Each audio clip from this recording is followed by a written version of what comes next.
It was a cold, damp evening when Jake, Emily, Ryan, and Lisa received an anonymous email that would change their lives forever. The message was simple, yet tantalizing. Discover the secrets beneath your city. Meet at the old factory entrance at midnight. This is an experience you won't forget. The email was unsigned, the sender anonymous, but the promise of adventure was too tempting to resist. Jake, the unofficial leader of their group, was the first to suggest they go. Known for his love of urban exploration, he saw this as the perfect opportunity to uncover something truly unique. Emily, his girlfriend, was skeptical but intrigued. She was the group's cautious one, always thinking ahead, but even she couldn't deny the allure of the unknown. Ryan, ever the adrenaline junkie, was all in from the start, while Lisa, the quiet observer, had her reservations but agreed to come along for the sake of solidarity. As the clock struck midnight, the four friends gathered at the entrance of the old factory. The building had been abandoned for decades, its windows shattered and walls covered in graffiti. It loomed over them like a silent sentinel, guarding the secrets hidden beneath. Jake led the way, flashlight in hand, as they made their way through the crumbling structure to the basement, where they found a heavy metal door. It was slightly ajar, as if inviting them in. With a collective breath, they stepped through the door and descended a narrow staircase into the darkness. The air grew colder and damper with each step, and a musty odor filled their nostrils. Their flashlights pierced the thick darkness, revealing walls covered in strange markings. Some were faded and illegible, while others seemed freshly etched into the stone. "This is crazy," Emily whispered, her voice echoing off the tunnel walls. "Who do you think sent that email?" "Does it matter?" Ryan replied, his eyes gleaming with excitement. "This is what we've been waiting for, an adventure." As they ventured deeper into the tunnels, they began to hear faint, unsettling sounds. It was as if the tunnels themselves were alive, whispering secrets they could barely comprehend.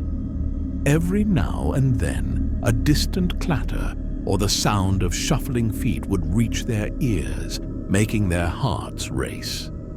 Jake paused, shining his flashlight on one of the fresher markings. It was a series of strange symbols arranged in a pattern that none of them recognized.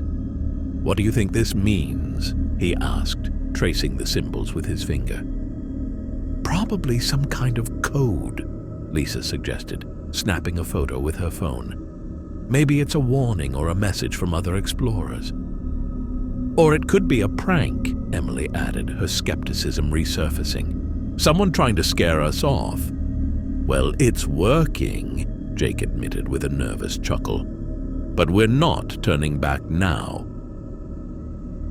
They continued deeper into the labyrinthine tunnels, their flashlights creating dancing shadows on the walls.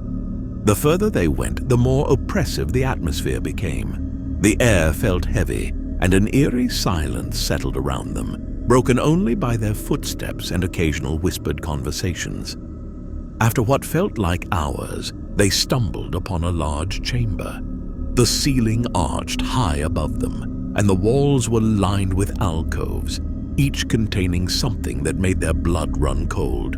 Remnants of previous explorers, discarded backpacks, rusted equipment, and even a few faded photographs lay scattered about, covered in dust and grime.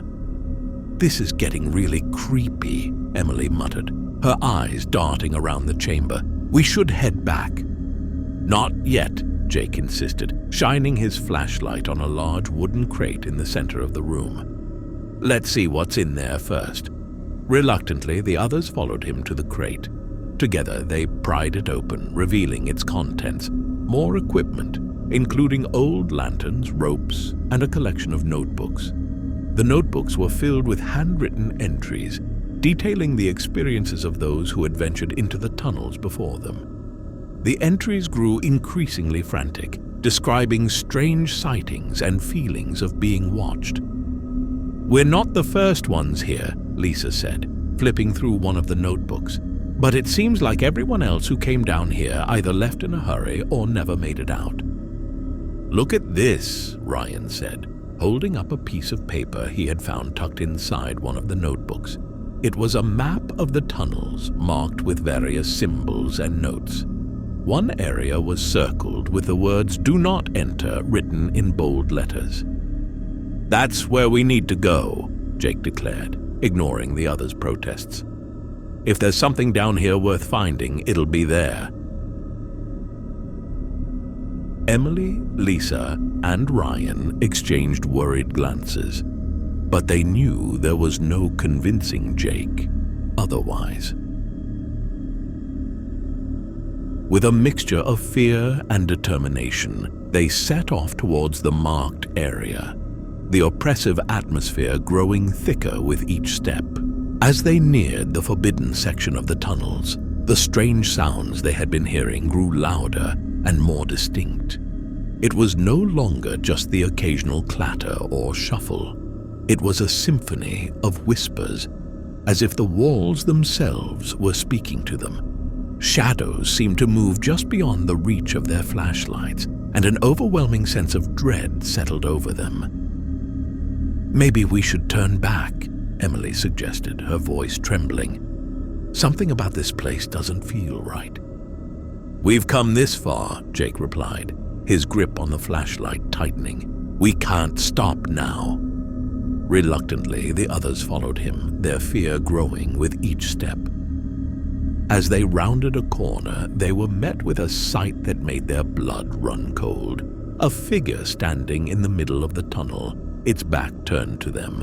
It was dressed in tattered clothing, its hair matted and dirty. "Hello?" Jake called out, his voice echoing off the walls. "Are you okay?" The figure didn't respond. Instead, it slowly turned to face them, revealing hollow eyes and a twisted, unnatural smile. The friends froze, their hearts pounding in their chests. The figure took a step towards them, its movements jerky and unnatural. "Run!" Jake shouted, grabbing Emily's hand and pulling her back the way they came. Ryan and Lisa followed, their footsteps echoing through the tunnels as they fled from the horrifying figure. They didn't stop running until they reached the chamber where they had found the crate.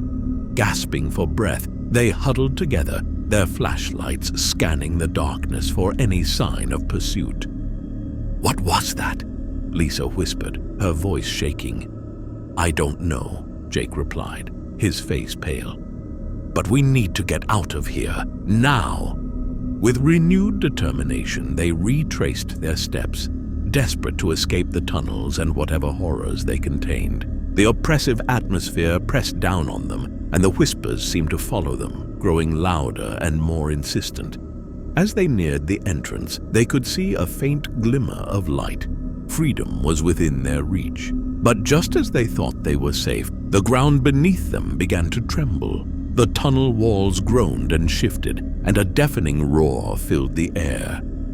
"Move!" Ryan shouted, pushing the others forward. They sprinted towards the light, the tunnel collapsing behind them. Just as they reached the entrance, a final violent tremor threw them to the ground. They scrambled out of the tunnel, gasping for breath and covered in dust. As they looked back at the entrance, they saw that it had caved in completely, sealing the tunnels and whatever horrors lay within. The friends sat in stunned silence, their hearts still racing. "We're never doing that again," Emily said, her voice trembling.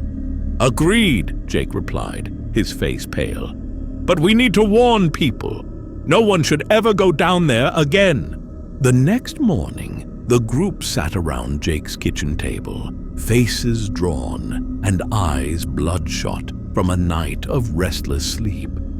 The events in the tunnels had left a mark on each of them, but despite their shared fear, there was an unspoken agreement. They had to go back. The tunnels held answers and possibly more horrors, but they needed to understand what they had encountered. Jake spread out the map Ryan had found, now smudged with dirt and sweat. "We have to find out what's going on down there," he said, his voice steady despite the tremor in his hands. "We need to go back, but this time, we need to be prepared." Emily, always the cautious one, nodded reluctantly. "We need more equipment. Better lights. Walkie-talkies. Maybe even some weapons." Ryan was all in, as usual. "I'm with you. Let's get what we need and head back tonight." Lisa, quieter but no less determined, agreed. "We can't just leave it like this. We need to know." By late afternoon, they had gathered their supplies and steeled their nerves.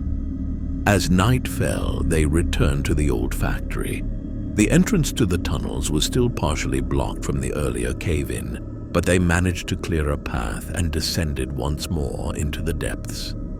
The oppressive atmosphere greeted them like an old enemy. The air was thick and cold, and the strange markings on the walls seemed to pulse with an unsettling energy. Their new flashlights cut through the darkness more effectively, revealing more of the tunnel's eerie interior. They moved cautiously, speaking in hushed tones and sticking close together. Every sound seemed magnified. The crunch of gravel underfoot, the rustle of clothing, the faint echoes of their breathing. As they ventured deeper, the strange occurrences began again. Unseen hands brushed against their shoulders, and whispered voices called out from the darkness. They stumbled upon more remnants of previous explorers, discarded flashlights, empty water bottles, and scratched messages on the walls. "Turn back," one message warned. "Don't trust the shadows," read another. Each new discovery added to the tension, but also fueled their determination to uncover the truth. It wasn't long before the strange occurrences escalated. Ryan, always leading the charge, suddenly screamed and fell to the ground, writhing in pain.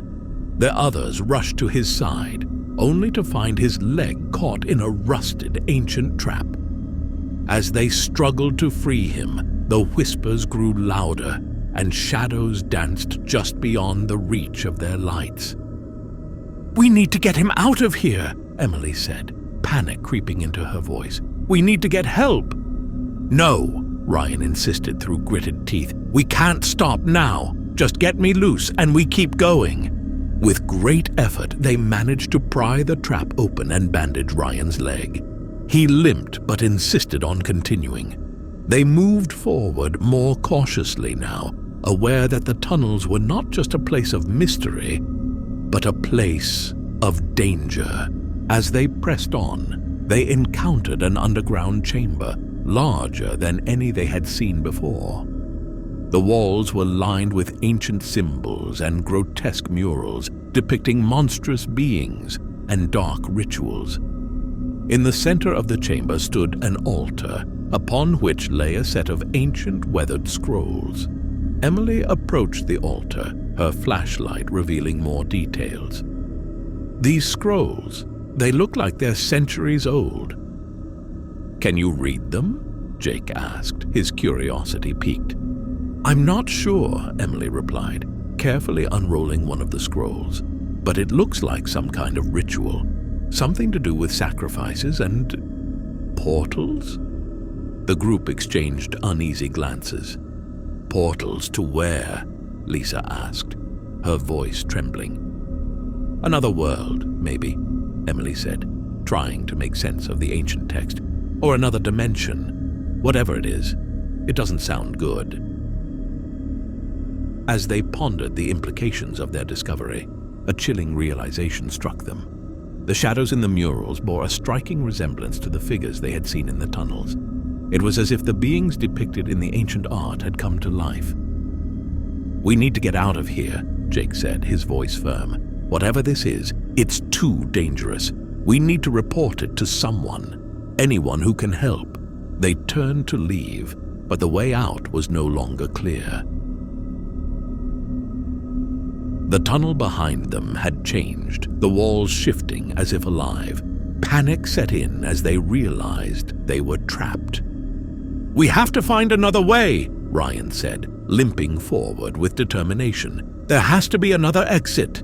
They moved quickly, their flashlights cutting through the darkness as they searched for an escape. The whispers grew louder, more insistent, and the shadows seemed to close in around them. Every turn led to another dead end, and their sense of direction began to falter. As they stumbled through the maze of tunnels, they came across more disturbing signs of previous explorers. A backpack lay open, its contents scattered, food rations untouched, a flashlight with dead batteries, and a journal filled with frantic, disjointed entries. Trapped. Can't find a way out. They're watching. Always watching. Emily read aloud, her voice shaking. What happened to these people? Jake shook his head, his face grim. Whatever it was, we need to avoid it. We need to keep moving. They pressed on, their fear driving them forward. The tunnels seemed to stretch on endlessly, each turn revealing more darkness and more unsettling signs of previous visitors. The sense of being watched grew stronger, and the whispers turned into unintelligible murmurs, filling their minds with dread. Just when they thought they could go no further, they stumbled upon a hidden chamber, unlike any they had seen before. It was filled with relics and artifacts, evidence of ancient rituals and dark practices. In the center of the room stood a stone pedestal, upon which lay a single glowing artifact, a small, intricately carved idol. Emily approached the pedestal cautiously. "This must be what they were after," she said, reaching out to touch the idol. "Be careful," Jake warned, his eyes fixed on the artifact. "We don't know what it is." As Emily's fingers brushed the idol, a sudden burst of energy filled the room. The whispers turned into screams, and the shadows surged forward, forming into grotesque, monstrous shapes. The friends backed away, their flashlights flickering as the creatures advanced. "Run!" Jake shouted, grabbing Emily's hand and pulling her away from the pedestal. The others followed, their footsteps echoing through the tunnels as they fled from the horrors unleashed by the artifact. They ran blindly through the maze, desperate to escape. The creatures pursued them, their forms shifting and twisting in the darkness. The friends' breaths came in ragged gasps, their hearts pounding as they searched for a way out. Finally, they stumbled upon a tunnel that seemed different from the others. The air was fresher, and a faint light glimmered at the end. They sprinted towards it, the creatures hot on their heels. Just as they reached the light, the ground beneath them gave way, and they tumbled into a hidden chamber below. They landed in a heap, dazed and disoriented. The creatures above them shrieked in frustration, unable to follow them into the chamber. The friends looked around, their flashlights revealing a small, enclosed space with a single exit. "This way," Jake said, leading the group towards the exit. "We need to keep moving." They crawled through the narrow passage, their fear driving them forward. The sounds of the creatures faded as they put distance between themselves and the hidden chamber. Finally, they emerged into a larger tunnel, one that felt more familiar. "We're getting closer," Emily said, her voice filled with hope. "I can feel it." With renewed determination, they pressed on, their minds focused on escape. The oppressive atmosphere began to lift, and the whispers grew fainter. They could see a faint glimmer of light ahead, their way out. As they neared the exit, they could hear the distant sounds of the city above them. The friends exchanged relieved smiles, their fear giving way to a sense of triumph. They had faced the darkness and survived, but as they stepped into the light, they knew their journey was far from over. The tunnels beneath the city held more secrets, more horrors waiting to be discovered. And they couldn't shake the feeling that they were not alone, that something ancient and malevolent still watched them from the shadows. The faint light of the exit gave the friends a renewed sense of hope, but their relief was short-lived.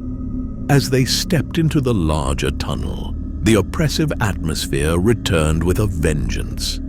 The walls seemed to close in around them, and the whispers they had thought they left behind grew louder and more insistent.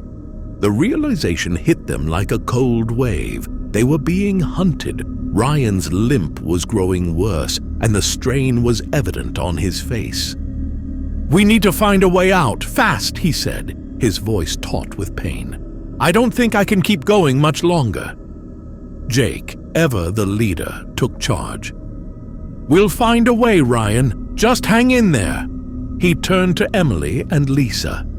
"Keep an eye out for anything that looks like an exit. We can't afford to stop."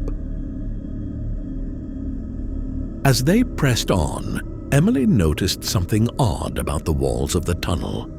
The strange symbols they had seen earlier were becoming more frequent and more elaborate. They seemed to tell a story, one of dark rituals and ancient sacrifices. The images depicted monstrous beings emerging from the shadows, preying on the unsuspecting. "It's like a warning," she whispered, her eyes wide with fear. "These tunnels were never meant to be explored." "Too late for that," Jake muttered, his flashlight scanning the darkness ahead. "We need to keep moving." The group continued their desperate journey, their footsteps echoing through the tunnels. The air grew colder, and the whispers turned into a cacophony of voices, each one filled with malice. Shadows darted just beyond the reach of their flashlights, and the sense of being watched intensified. Suddenly, a blood-curdling scream echoed through the tunnel. It was Ryan. He had fallen behind, and now he was gone. The group rushed back, their flashlights cutting through the darkness, but there was no sign of him. Only a faint, chilling laugh echoed through the tunnel. "Ryan!" Jake shouted, his voice filled with desperation. "Ryan, where are you?" But there was no answer, only the oppressive silence of the tunnels. The friends stood frozen, their hearts pounding with fear and grief. "We can't leave him," Lisa said, her voice trembling. "We have to find him." "We will," Jake replied, his face set with determination. "But we have to be smart about this. We can't afford to lose anyone else." Emily pulled out the map they had found earlier. "Look," she said, pointing to a section marked with a red X. "This could be a way out. It's not far from here." "Then that's where we're headed," Jake decided. "We find Ryan and we get out of here." The group set off again, their pace quickened by urgency and fear. The tunnels seemed to twist and turn, each passage more confounding than the last. The whispers followed them, growing louder and more malevolent with each step.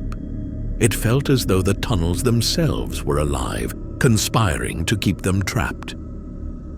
As they turned a corner, they came face to face with one of the shadowy figures.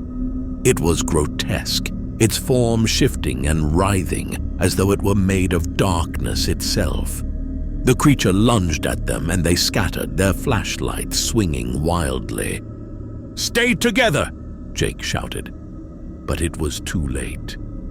The group was separated, each one running blindly through the tunnels in a desperate bid to escape the creature.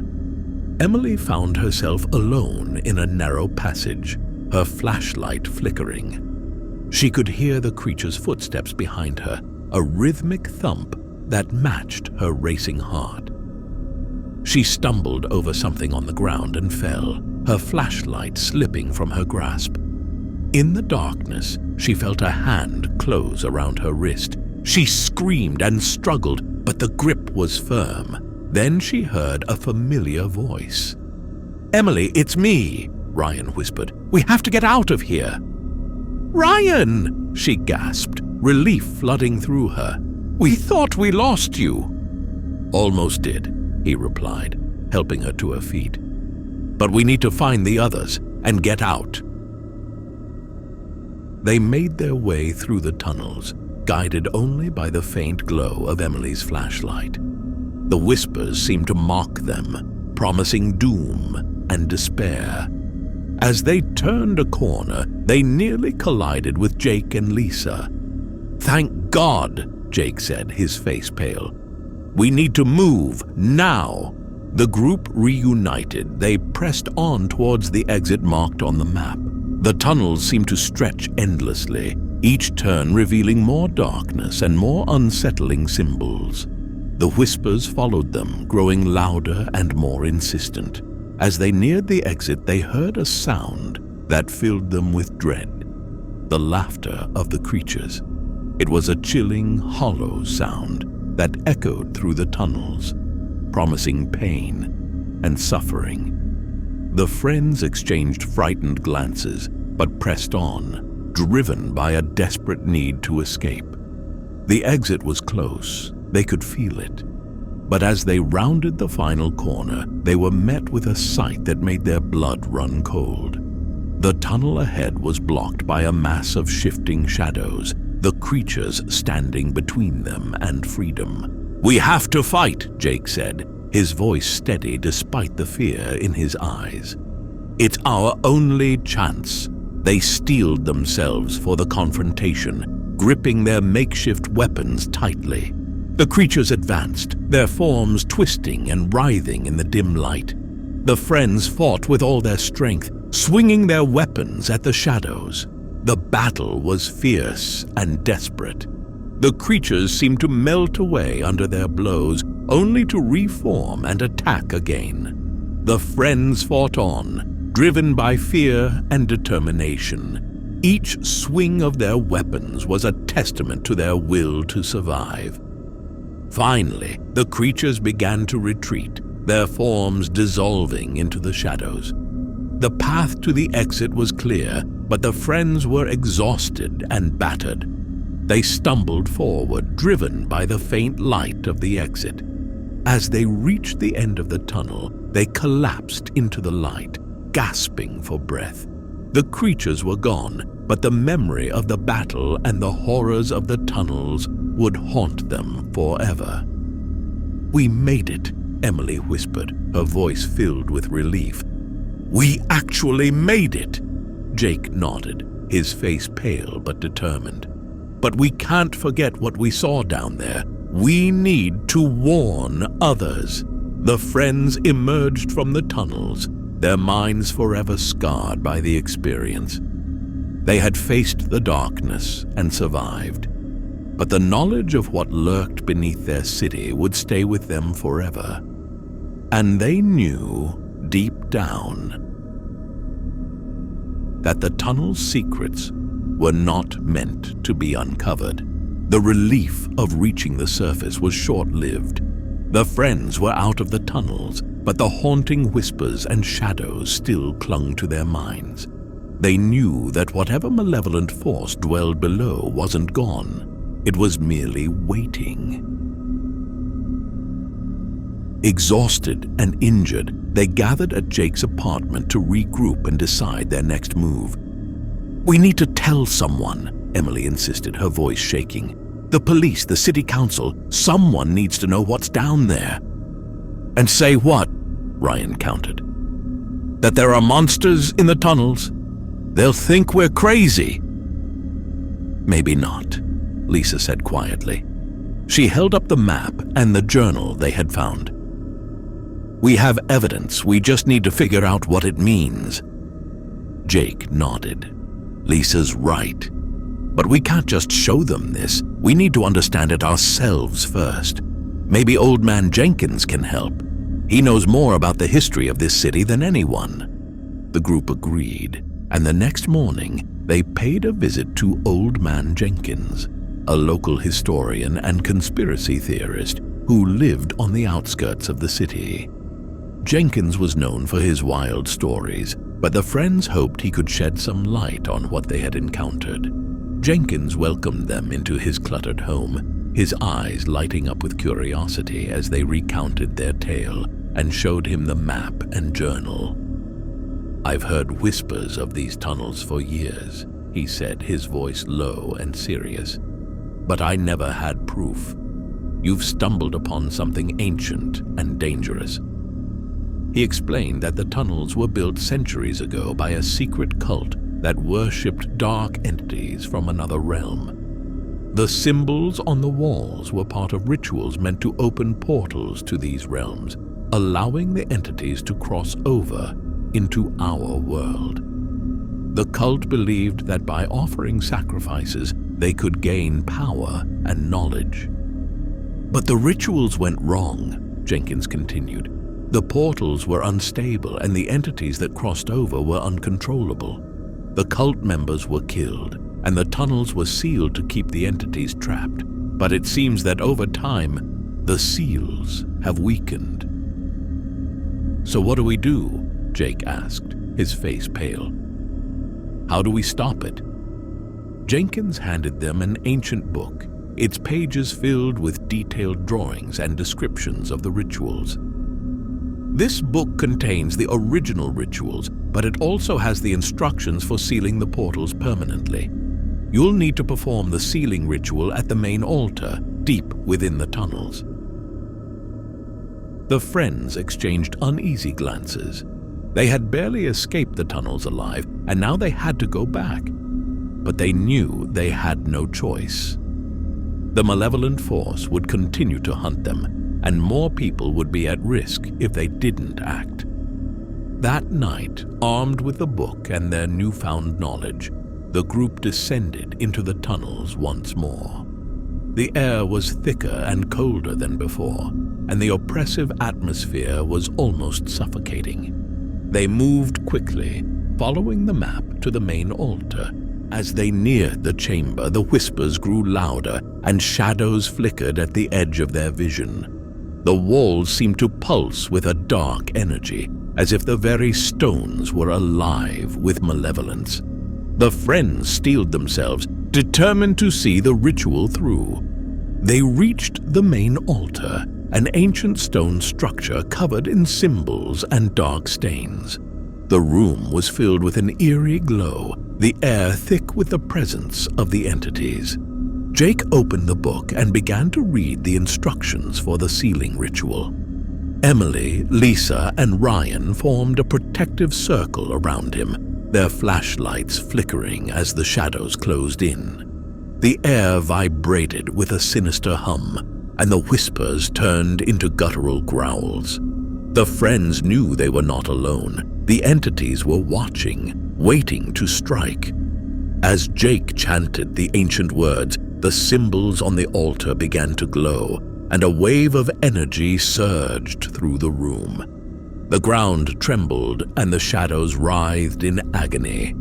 The malevolent force lashed out, but the protective circle held strong. The ritual reached its climax, and a blinding light filled the chamber. The friends felt a powerful surge of energy, as if they were standing at the center of a storm. The light grew brighter and brighter until it consumed everything. When the light finally faded, the friends found themselves alone in the chamber. The oppressive atmosphere was gone, and the whispers had fallen silent. The symbols on the altar were dim, their power extinguished. "We did it," Jake said, his voice filled with relief. "The portals are sealed." The friends made their way out of the tunnels, their steps lighter and their hearts filled with a sense of victory. They emerged into the cool night air, the city lights twinkling in the distance. They had faced the darkness and won, but they knew their lives would never be the same. The next day, they reported their findings to the authorities. The tunnels were sealed off, and plans were made to investigate and secure the area. The friends were hailed as heroes, but they knew the true battle had been fought in the shadows, where few dared to tread. As time passed, the friends moved on with their lives. but the memories of the tunnels and the entities they had faced lingered. They remained close, bound by their shared experience and the knowledge that they had saved their city from an ancient evil. But sometimes late at night, when the city was quiet and the shadows stretched long, they could still hear the faint whispers of the tunnels, a reminder of the darkness that lurked just beneath the surface.